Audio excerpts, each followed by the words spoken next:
দেখো এখানে বলেছে find the probability of getting 53 Sundays in a leap ইয়ার। তো এটাকে আমি কিভাবে সলভ করব? যদি আমি দেখি একটা লিপ ইয়ারে, একটা যখন লিপ ইয়ার হবে তখন কতগুলো দিন হবে? লিপ ইয়ারের ক্ষেত্রে আমাদের 366টা দিন হয়ে থাকবে। এবং এটাকে আমি কি লিখতে পারি? 366কে যদি 7 দিয়ে ভাগ করি, 5 7কে 35, এখান থেকে যাচ্ছে 16, 7 দুগুণে 14, 2 পড়ে থাকবে। অর্থাৎ এটাকে আমি লিখতে পারি 52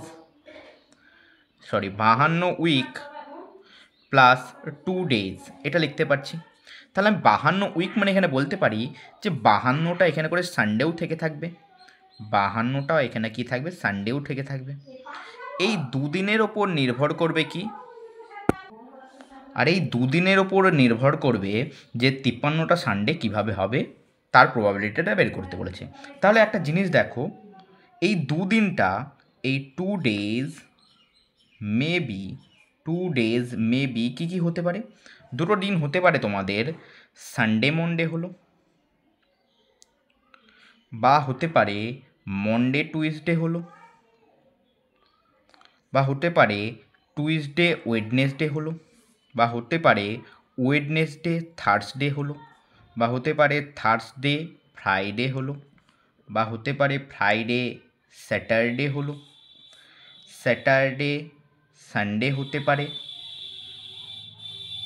তো এই কটা নিয়ে আমাদের হতে পারে। তাহলে এইখান থেকে আমি বলতে পারছি যে আমাদের টোটাল আউটকাম কতগুলো হলো?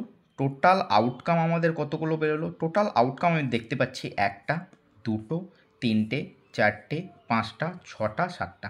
টোটাল আউটকাম আমি 7 রকমভাবেই পাচ্ছি এই দুদিনের ক্ষেত্রে। ঠিক আছে। আর আমাদের ফেভারেবল আউটকাম কী হচ্ছে? ফেভারেবল আউটকাম মানে যেটা আমাদের দরকার, যে দরকারের ফলে আমাদের 53টা সানডে আমাদের বেরিয়ে যাবে। দেখো যদি আমি এই পার্টটাকে নিই, যদি 2 দিন এটা হয়ে থাকে, নাহলে আমি একটা সানডে পেয়ে যাচ্ছি। আগে 52টা সানডে ছিল, আর এখানে একটা যুক্ত হয়ে 53টা সানডে আমাদের হয়ে যাবে। আর যদি আমি স্যাটারডে সানডের পেয়ারটাকে নিই, নাহলে এখানেও একটা সানডে আমি পেয়ে যাবো, অর্থাৎ আমাদের 53টা সানডে হয়ে যাবে। তাহলে আমাদের ফেভারেবল আউটকাম কতগুলো হচ্ছে? 2টো হচ্ছে আমাদের ফেভারেবল আউটকাম।